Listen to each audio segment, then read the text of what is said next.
What's going on, everyone? So today I'm coming at you in a different perspective. Yeah, so I decided to mount a GoPro mount on my center here between my handlebars. It's on the fairing, and just thought it'd be a pretty cool thing to do. It's a different camera angle. I get to look down and see you guys, see how cool my helmet is, my jacket. I'm just kidding. But I just wanted to experiment, have a little different perspective, see what it looked like, if it comes out cool. I have some footage. So the main reason I get to talk to you still, as you can see, no wires, is because I have the Sino Bluetooth backpack. So the Sino Bluetooth backpack, what it allows me to do is connect to my GoPro Hero 4 Black here wirelessly, and it's pretty cool. As you see, there's no wires.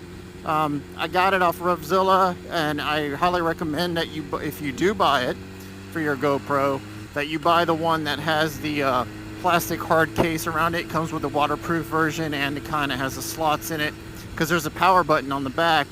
And I'll do a review on it in the future, but I just want to show all of you that were maybe contemplating or thinking like, how can I have my wireless connected to my GoPro without all these wires and stuff hanging out, which is pretty cool. The Sino Bluetooth backpack, that's how I did it.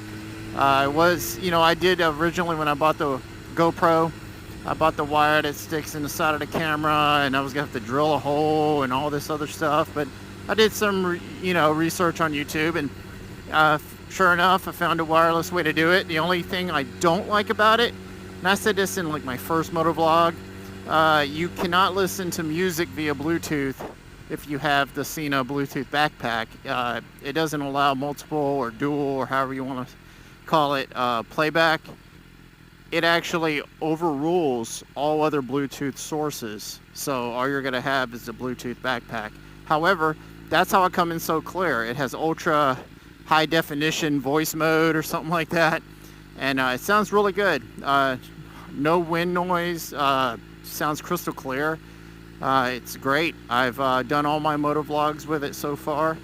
And I highly recommend it if you're thinking about getting it. So I'm about to switch back to my other perspective, so you can see the first person like a normal motovlog, and I hope this camera angle came out cool. If so, I'm experimenting different ways, and this will be one of them. So I'll see y'all from the other perspective.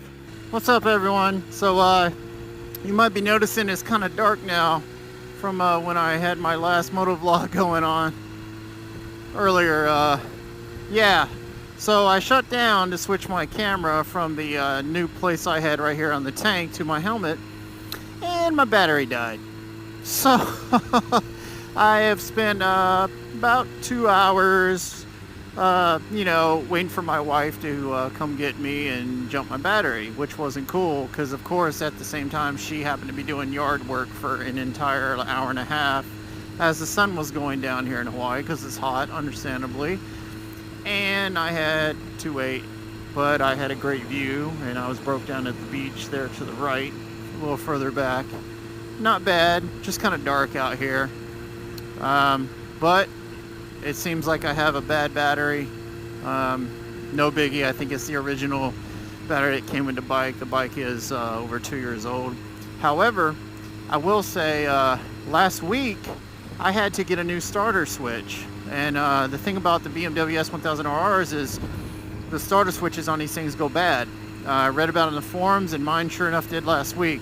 And I was actually going to do a little video on it, but might as well do it now. So what happened was about, I don't know, it was like the Thursday of the week before last, I noticed that the bike was kind of hiccuping when I started it, as in like I pressed the button and it was like, like a little hesitant. So then, that Sunday, it was actually the day I released the video with all my bikes. If you go back, you can see it. I'll add a link right here, actually. And I noticed the bike, it stuck even more, and then I went to start it after I'd already started it for that video, and nothing. Or actually, the bike would start, you could see everything, when you cut it on, turn the key, give power to the bike, but nothing on the starter.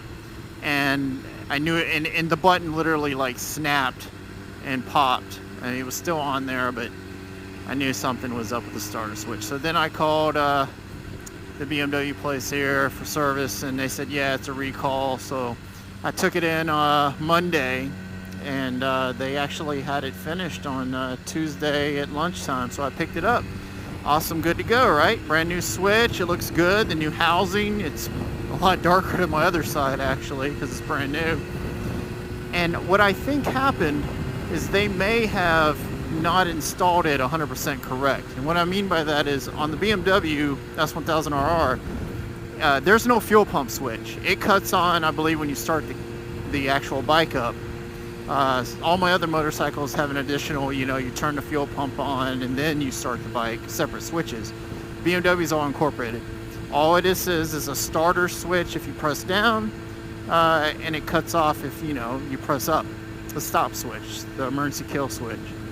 So what I think happened is the emergency kill switch, when I pressed it the other night, when I last rode the bike, I didn't press it all the way up because I'm trying to be, more sensitive with it's the same exact switch.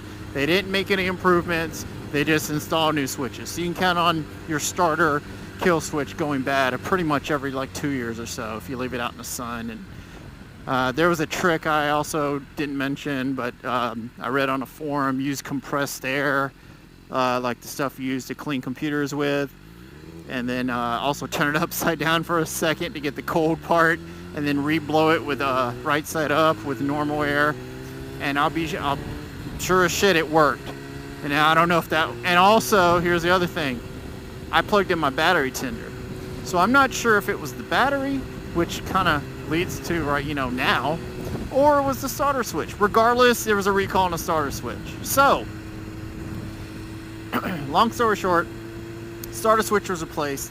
I'm not sure if they fixed it all the way because it's a little, I wouldn't say sticky, but I'm a little too careful with it because I didn't want to break it just like the last one. And maybe I didn't press it all the way up to the bike cut off, but it didn't kill all power to the battery. The odd part is I let the bike warm up for about 10 minutes in my driveway before I went out this evening. And between that and riding for 15-20 minutes down to White Plains Beach like I did, you'd think the alternator would charge the battery by then, but maybe it didn't. And it gets to the point where I turned around and then all of a sudden I cut the bike off, which I never do usually unless I'm stopped actually to stop somewhere for a while, not like stop and then restart up in 2 to 3 minutes. But I figured I'd cut it off, enjoy the little breeze and, the scenery, and change out my camera back onto my helmet. And it wouldn't start. The worst sound in the world. So, power to the bike, no turnover in the starter. So, wife came to save the day after, hour and a half trying to get a hold of her. Oh shit, what we got here? Doesn't look good, whatever happened. Looks like an accident. So I am going to turn around here and head back and go the other way. That Jeep right there, that's my car, that's my wife who came to save the day. So now she's gonna do a U-turn.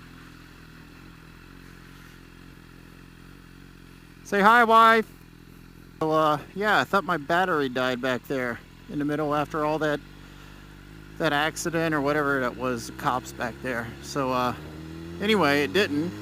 And just wanted to say this was a heck of a ride. You had new camera angles, you had batteries breaking down, and now I have to get a new battery, and that's fun, I guess. Or check that starter switch that I mentioned earlier.